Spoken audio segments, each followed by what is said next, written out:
na semana passada e hoje nós vamos encerrar o estudo sobre a vida de Jacó. Quem se ajeitou já fez muito bem, deixa assim mesmo, ok? Mas nós vamos responder as perguntas que vocês já prepararam e estudaram na semana passada. Então, eu preciso que o microfone fique pronto, ok? Nós estamos respondendo as últimas perguntas, tá bom? Mas antes disso, vamos orar.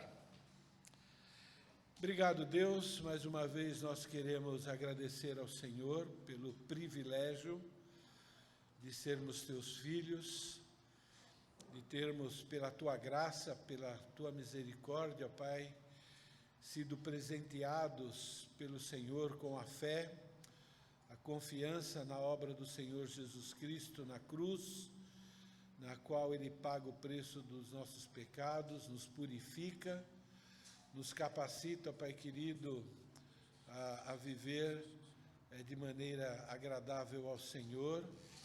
É lógico, Pai, ainda de maneira imperfeita, por isso precisamos do Teu perdão, continuamos precisando, Pai querido, da Sua instrução, ó Pai, enquanto nós aguardamos o cumprimento da Tua promessa em nos tirar aqui deste mundo, para vivermos para sempre contigo. Obrigado, ó Pai querido, pela Tua palavra, pelo exemplo, ou vários exemplos que nós temos, ó Pai querido, no Antigo Testamento, de como o Senhor age na vida das pessoas, ó Pai, aprender através dessas experiências, ó Pai. Mas para que isso aconteça, nós precisamos que o Teu Santo Espírito seja nosso mestre, nosso ensinador, nos ilumine, ó Pai querido, e precisamos da Tua ajuda também para aplicar na nossa vida e para identificar, ó Pai querido, como é que nós estamos vivendo, ó Pai, e precisamos também da Tua ajuda, ó Pai, tanto no que se refere ao arrependimento, quanto nas mudanças que precisamos fazer, desde o nosso pensamento até as nossas ações, para que possamos Te agradar. Pedimos que o Senhor nos ajude a isso, que possamos ser uma igreja, ó Pai, que realmente se esforça para Te agradar, ó Pai, e pedimos tudo isso em nome de Jesus. Amém. Ok, nós estamos estudando a vida de Jacó. Quero também conseguir enxergar lá. Rapidinho, né, relembrando algo rápido que nós já vimos. Jacó engana Esaú, por causa disso ele tem que fugir da vingança, e aí ele foi enviado para morar com o seu tio Labão.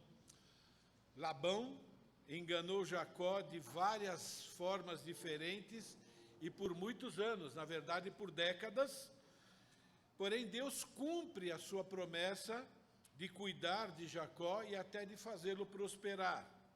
Labão e seus filhos, eles ficam com inveja da prosperidade de Jacó, o acusam falsamente de enriquecer de forma fraudulenta, e a gente sabe que tudo isso também foi permitido e promovido por Deus, porque nessa circunstância Jacó recorre a Deus e Deus dá a ordem para ele voltar para Canaã. E agora ele tem que acertar as contas também com o seu irmão, não é? E nisso tudo a gente aprende que esse exílio, que essa experiência que Jacó teve, faz parte da disciplina amorosa e corretiva de Deus para a transformação do seu caráter. Então é importante que a gente entenda que isso se aplica à nossa vida. Provações e sofrimento fazem parte da disciplina e do ensino de Deus para transformar a nossa maneira de pensar, falar e agir. Então, quando você estiver enfrentando dificuldade, tá bom? Sai dessa mentira, né, que é o acaso, que são as outras pessoas, né? Esquece, né, dessas mentiras e entenda que Deus está diretamente envolvido. Ele promoveu tudo o que acontece na nossa vida com o objetivo de cumprir a sua promessa de transformar o nosso caráter para ser a semelhança de Cristo. Nada na nossa vida é por acaso. Nada foge do controle de Deus e nada foge da promessa de que Ele promove isso para que sejamos parecidos com Jesus. O bem de Romanos capítulo 8 é esse: sermos conforme a imagem do seu Filho. Então, a disciplina paterna e amorosa de Deus faz parte do plano de Deus e do método de Deus de cumprir o seu propósito, de nos libertar do pecado e de transformar o nosso caráter. E agora, Jacó, provavelmente em torno dos seus 97 anos de idade, quase 100 anos, ele está voltando para Canaã e agora ele precisa acertar contas com o seu irmão. E a gente viu na semana passada que ele luta com um anjo do Senhor, provavelmente ele luta com Deus encarnado, não é? E nós começamos a estudar o retorno de Jacó e responder algumas perguntas. E a primeira pergunta que foi respondida na semana passada: de que forma essa experiência foi boa para Jacó?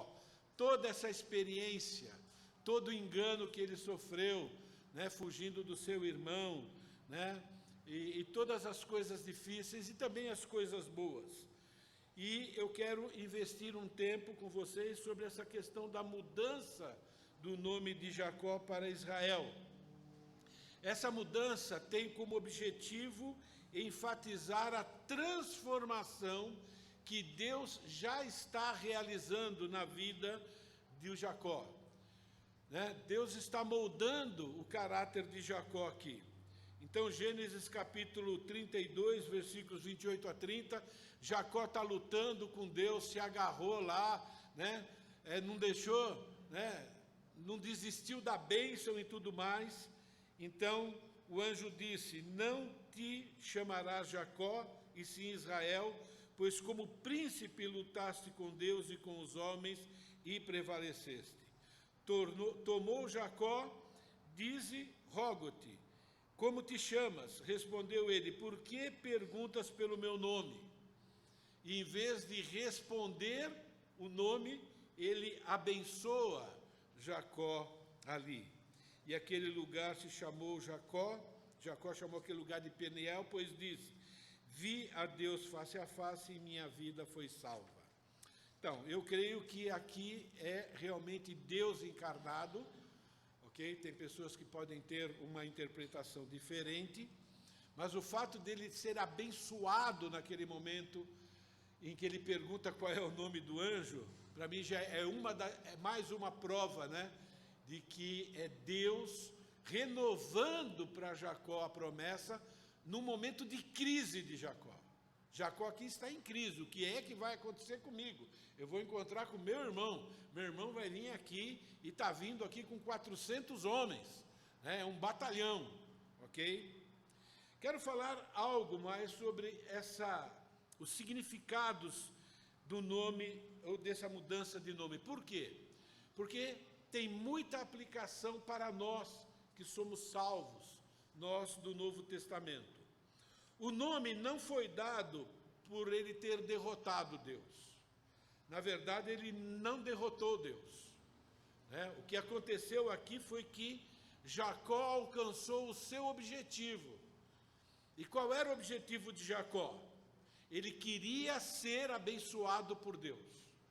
Então Jacó reconhece a dependência dele de Deus e ele reconhece que somente Deus pode cuidar dele.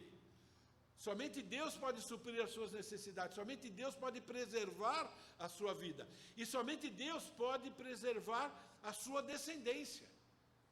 Então ele, sabendo disso, é que nós temos essa experiência que Deus permitiu que Jacó tivesse com ele, para que sirva de exemplo para nós.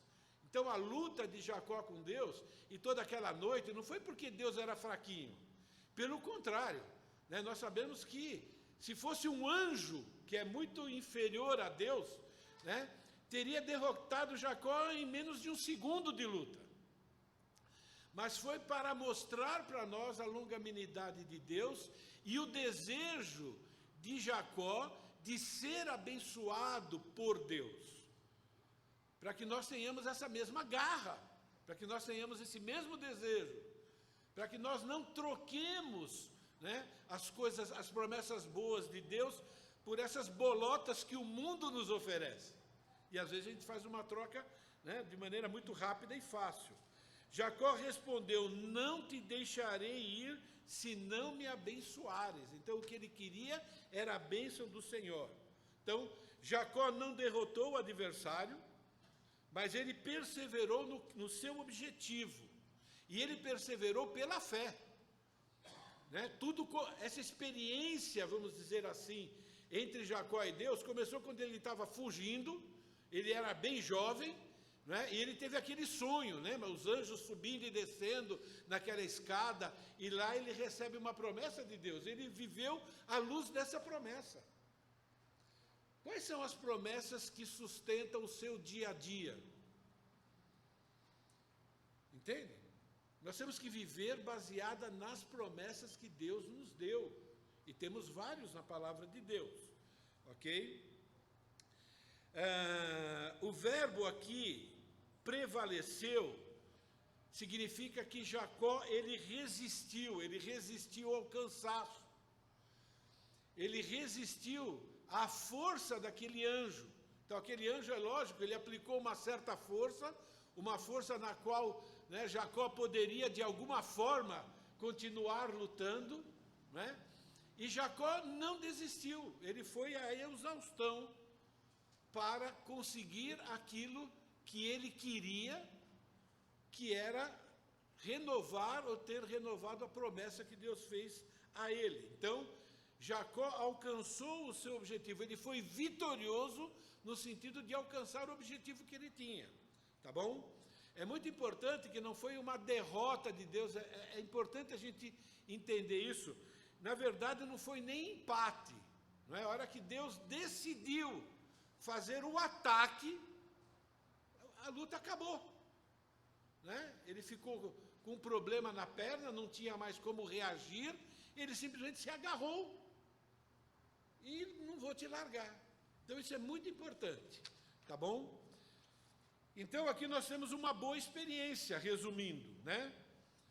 Que se aplica a nós, por termos sido eleitos por Deus para ser o seu povo, do mesmo jeito que Jacó foi eleito por Deus para receber a promessa, assim como Jacó fomos destinados a desejar, fomos destinados também a perseverar e fomos destinados a suportar adversidades, chegando ao fim da carreira como vitoriosos, tudo para agradar a Deus. E é por isso que nós temos, por exemplo, a declaração de Paulo, né? Tudo posso naquele que me fortalece. Se você vai para 1 João, você vai encontrar lá que nós somos vitoriosos, ou mais do que vitoriosos, em Cristo.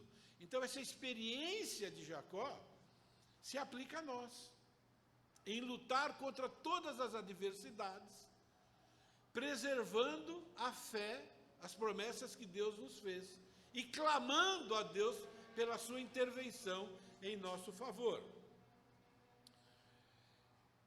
Ter mudado o nome para Israel, e aqui você tem essas duas cores, para mostrar como é que esse nome, né, ele foi construído, tem como objetivo lembrar a Jacó que ele foi transformado em uma nova pessoa.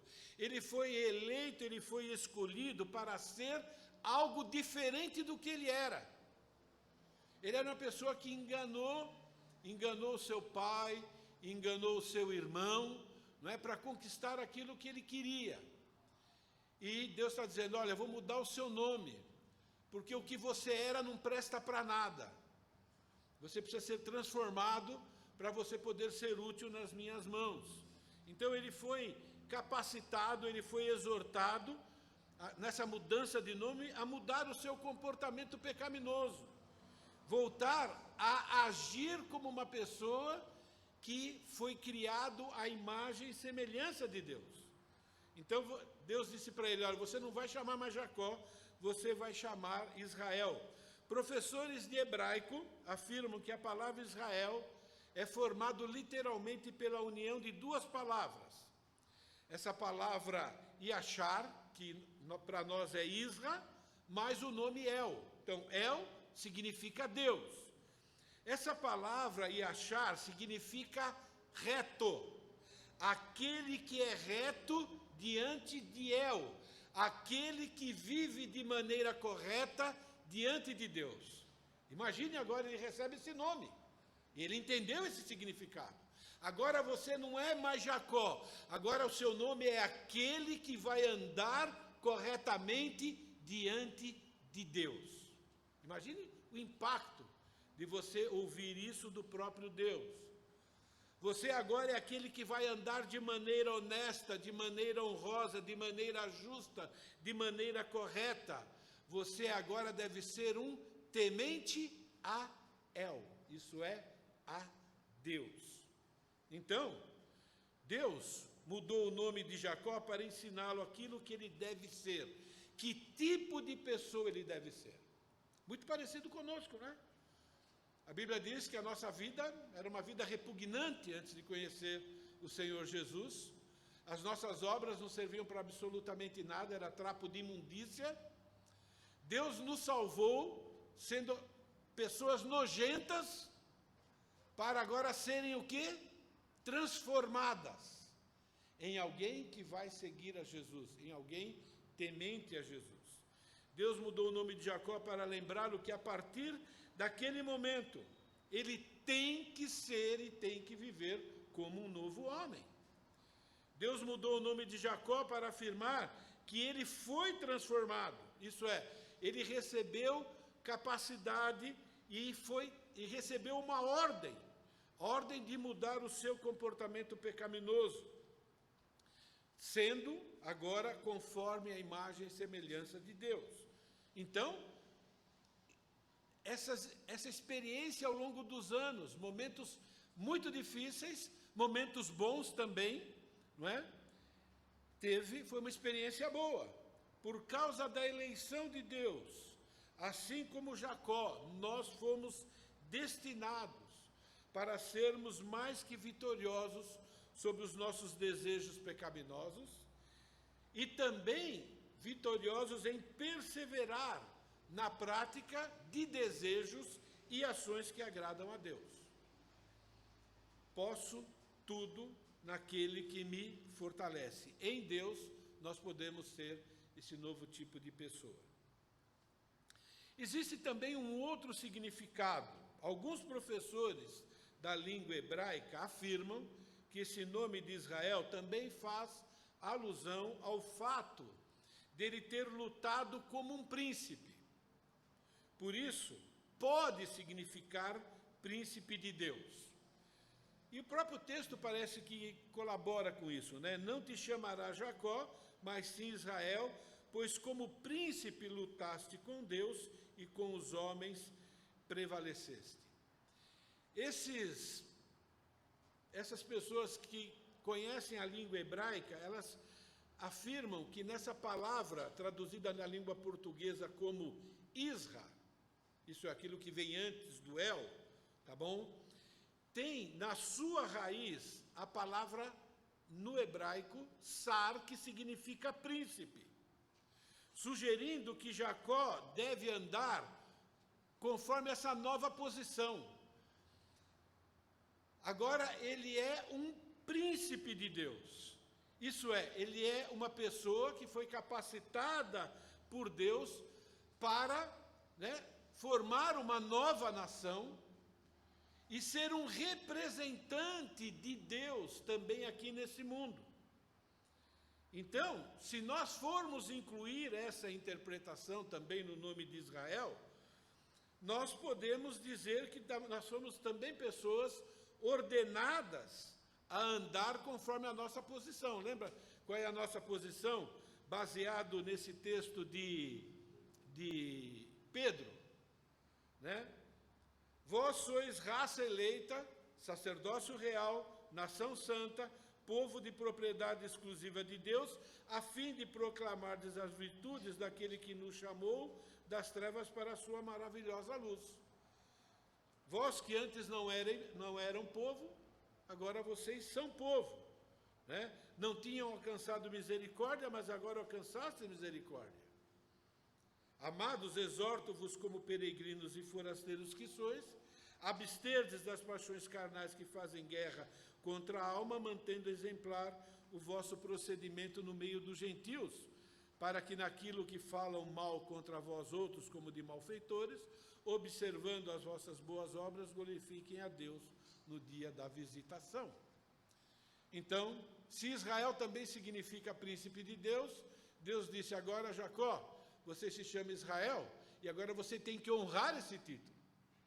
Você tem que viver dessa forma. E para nós, é ensinado a mesma coisa, né? Nós somos sacerdotes reais e já falamos sobre isso no passado. Ok, a próxima pergunta que foi feita e vocês responderam, como Jacó venceu? O que ele fez para vencer? Um dos grupos, levanta a mão, por favor, você vai receber o microfone para responder essa pergunta. Está ali o microfone. Alguém? Tá bom, vocês já responderam a semana passada. Quem levantar a mão primeiro, é que está com mais vontade de contribuir. Olha para trás e respondam. Ok? Então, pastor aqui. E outra pessoa esteja pronto para também responder essa pergunta, para complementar se precisar. Eu acho que está bem claro, porque em todo tempo ele perseverou.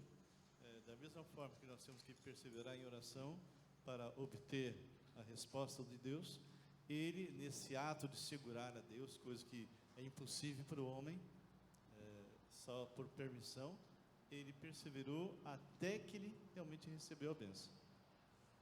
E saiu com a marca dessa bênção. Sim. Ok? Um outro grupo tem algo que possa contribuir, acrescentar? Não fiquem acanhados. Trouxeram a resposta ou esqueceram em casa? Ok, aqui ó, Samila, por favor.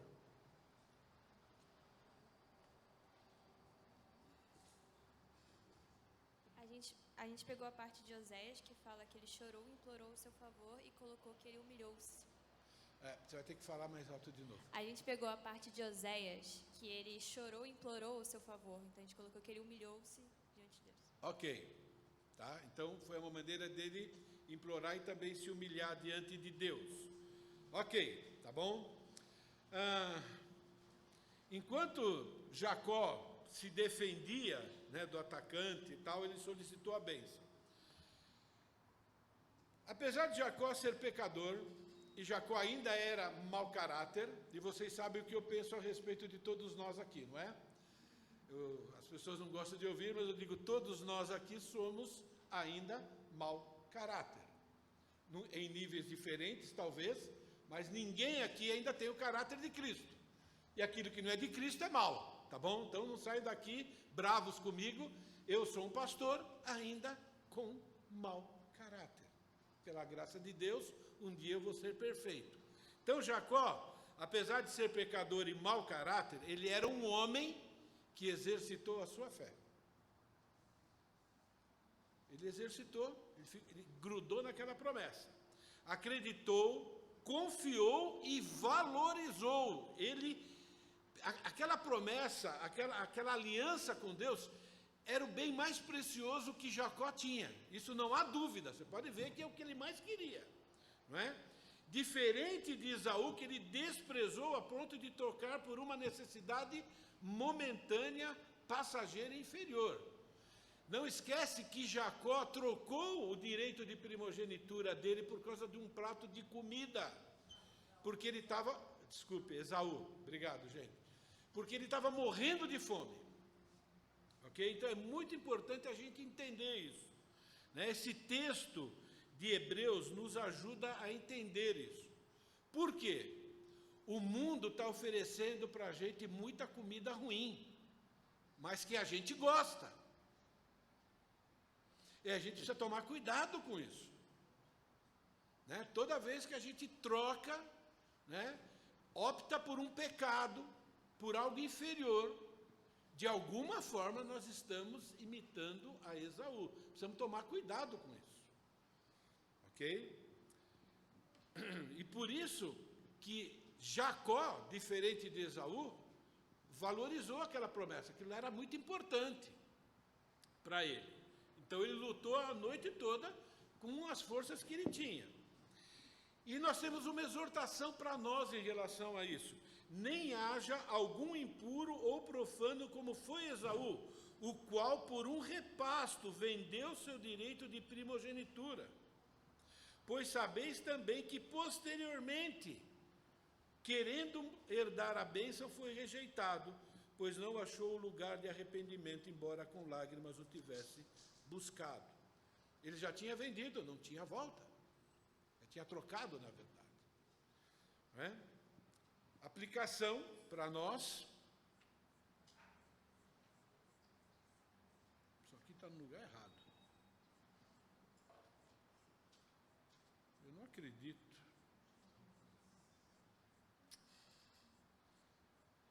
Que triste. Perdão, irmãos. Eu acho que quando eu fiz uma mudança, ficou coisa para trás. Tá bom. Vou mandar para vocês.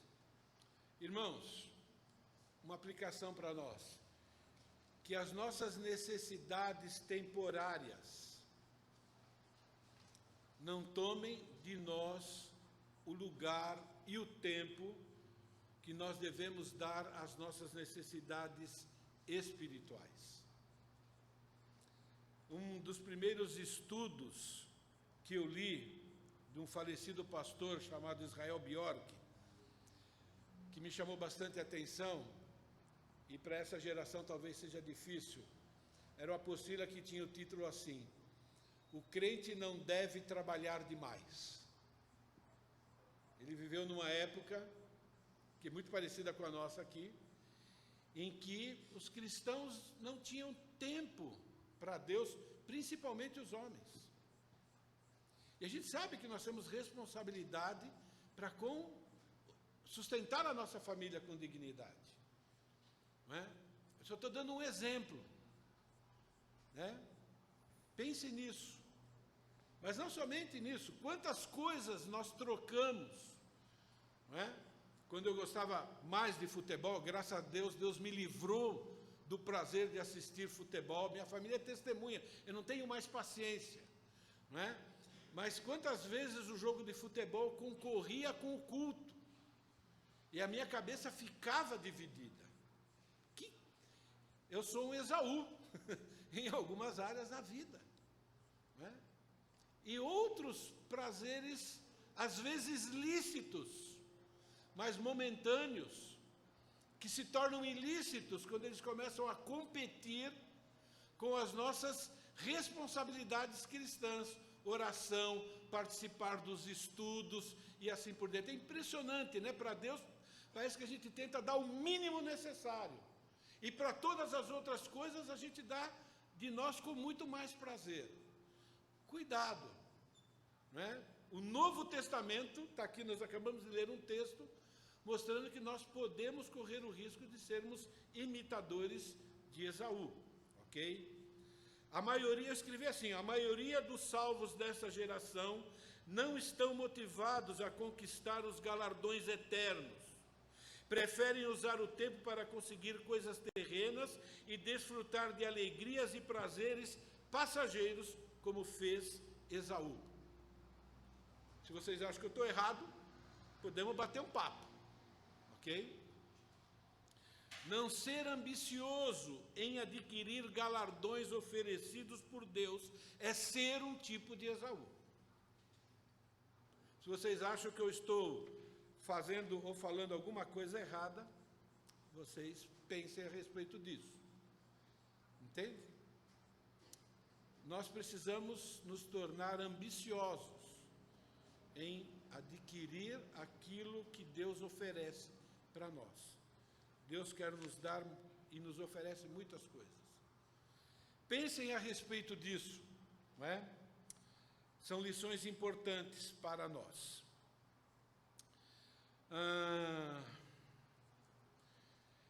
Queria encerrar só lembrando dessa genealogia. Vocês sabem, eu vou dizer por que eu coloquei essa genealogia aí, apesar da própria lição falar a respeito disso, não é? Mas a gente encontra aí a genealogia daqueles que não foram eleitos e a genealogia dos eleitos, não é? Então, aqui nós temos a promessa feita a Abraão, e Deus escolhe Isaque e não Ismael para repassar essa promessa, e Deus escolhe Jacó e não Esaú também para receber essa promessa dada a Abraão. E Jacó depois vai dividir isso de alguma forma através dos seus 12 filhos que formam as tribos, né, de Israel. Isso é muito importante. Por quê? Porque pela graça de Deus, isso depois tem continuidade, e a promessa da bênção de Deus chegou até nós. Mas, lembrando, o mundo sempre vai ser dividido entre dois grupos. O grupo das pessoas que foram escolhidas para se relacionar com Deus e o grupo daqueles que não foram escolhidos. E nós temos que aprender a valorizar essa bênção como o bem mais precioso que nós temos. A Clara estava lendo a respeito de missões na Ucrânia, e quando a gente ouve essas coisas, e quando a gente ouve a nojeira que está acontecendo no mundo, lá está acontecendo guerra que tira a vida de pessoas, no mundo inteiro estão tirando vidas, por exemplo, de crianças, antes mesmo de saírem do ventre da mãe. E às vezes nós não nos apercebemos disso. O pecado, o que era certo, agora está sendo condenado. Por exemplo, estava conversando com um grupo de pessoas, e estava conversando com a Ridália também a respeito disso, Nós vivemos num mundo em que o heterossexual hoje, ele é criticado, apenas um exemplo, como sendo um radical, como sendo uma pessoa que não ama o próximo e assim por diante, e aqueles que têm outras ideias pecaminosas em relação ao sexo, são pessoas consideradas agora pela nossa sociedade pessoas sábias, pessoas que amam de verdade o próximo, que toleram essas coisas. E quando eu penso nisso, lógico, eu penso sobre a volta de Cristo, que ela deve ser desejada. A Bíblia nos exorta a desejar com que Cristo volte a qualquer momento, por motivo justo, mas nós somos exortados a isso. E a pergunta é, por que Cristo ainda não voltou? E eu quero encerrar o nosso estudo de hoje, respondendo essa pergunta, que talvez, de alguma forma, a gente possa contribuir com isso. Todas as profecias a respeito da volta iminente de Cristo já foram cumpridas.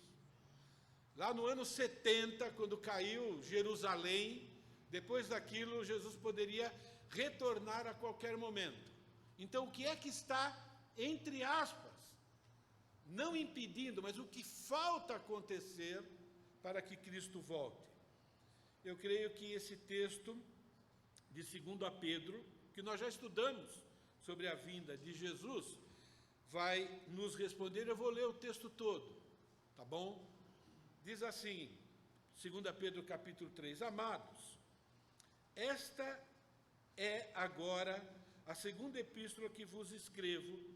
Em ambas procuro despertar com lembranças a vossa mente esclarecida, para que vos recordeis das palavras que anteriormente foram ditas pelos santos profetas, bem como do mandamento do Senhor e Salvador ensinado pelos apóstolos, tendo em conta, antes de tudo, que nos últimos dias virão escarnecedores com os seus escárnios, andando segundo as suas próprias paixões, e dizendo: onde está a promessa da sua vinda? Porque desde que os pais dormiram, todas as coisas permanecem como estão desde o princípio da criação. Porque deliberadamente esquecem que, de longo tempo, houve céus e também como a terra, o qual surgiu da água e através da água pela palavra de Deus, pela qual veio aparecer o mundo daquele tempo afogado em águas. Ora, os céus que agora existem e a terra, pela mesma palavra, têm sido entesourados para o fogo, estando reservados para o dia do juízo e a destruição dos homens ímpios. Há, todavia, uma coisa, amados, que não deveis esquecer, que para o Senhor um dia é como 1000 anos, e 1000 anos como um dia. E agora ele vai renovar a promessa. Não retarda o Senhor a sua promessa, como alguns julgam demorado. Pelo contrário, ele é longânimo para convosco, e aqui talvez esteja o que falta acontecer. Não querendo que nenhum pereça, senão que todos cheguem ao arrependimento. E nenhum aqui, e todos aqui, é um grupo limitado de pessoas, não é? Não querendo que nenhum dos seus escolhidos pereçam, mas que todos os seus escolhidos cheguem ao arrependimento. Eu acho que eu tenho certeza que se eu tivesse um filho de 1 ano ou 2 anos, eu não ia querer que Jesus voltasse agora. Eu não ia querer. Vocês estão entendendo o que eu quero dizer ou não? Não é? Agora, não estou dizendo que uma criança de 1 ou 2 anos não pode chegar ao conhecimento da salvação, mas vocês entendem como pai o que eu estou dizendo? Quantas pessoas, talvez, ainda precisam, eleitas já, serem alcançadas para que se cumpra essa promessa? Eu sei que Deus é soberano, mas não é nossa responsabilidade, além de orar, de também evangelizar? Bom, pensem a respeito disso, ok? Mas a promessa continua. Virá, entretanto, como ladrão o dia do Senhor, no qual os céus passarão com estrepidoso estrondo, e os elementos se desfarão abrasados, também a terra e as obras que nela existem serão atingidas. Visto que todas essas coisas hão de ser assim desfeitas, dever ser tais como os que vivem em santo procedimento e piedade. Então volta agora a exortação, a mudança de nome, né, que Jacó recebeu. Jacó, agora você tem um novo nome, agora você é meu representante, né? Você deve andar reto diante de El. Para nós é a mesma coisa. Jesus pode voltar a qualquer segundo, está dizendo aqui. Ele vai vir quando ninguém espera, ok? Mas nós devemos viver em santo procedimento e piedade, esperando e apressando a vinda de Deus. E aqui, gente, já falei sobre esse apressando, né? Temos uma certa ação, né, nessa situação toda, debaixo da soberania de Deus, né? E certamente isso tem a ver com não querendo que nenhum pereça, mas que todos cheguem ao arrependimento. Então, aqui está ligado, esperando e apressando a vinda de Deus, por causa do qual os céus incendiados serão desfeitos e os elementos abrasados se derreterão. Nós, porém, segundo a promessa, esperamos novos céus e nova terra, nas quais habita a justiça. Tudo que nós estamos vendo aqui nesse mundo, toda essa nojeira que faz parte do mundo caído,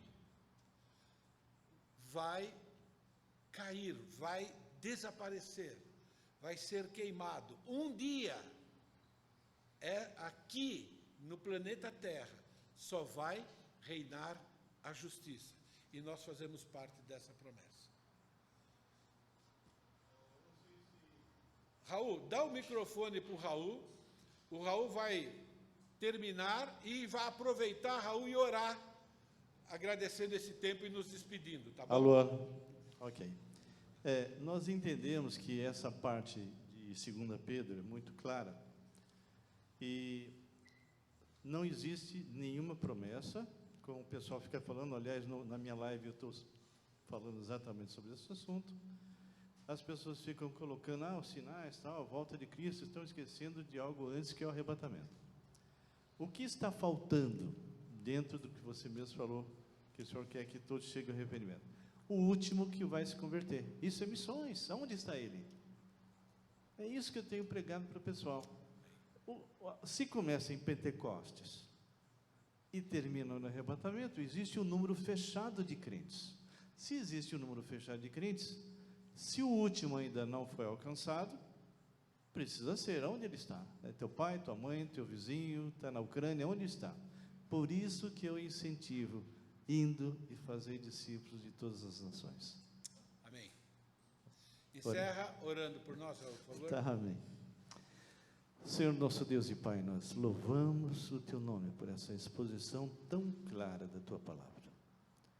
Entendemos, Deus, que o Senhor tem um plano, uma agenda, e que está se cumprindo literalmente. Então, Pai, nós clamamos que realmente a Tua igreja seja despertada e saia realmente para estar cumprindo a ordem de levar o Evangelho a toda criatura, e que realmente a igreja possa ser alcançada na sua totalidade, e assim o Senhor vem nos buscar. Em nome do Deus vivo oramos e agradecemos. Amém. Amém. E amém. Que Deus os abençoe. Amém. Boa semana, queridos.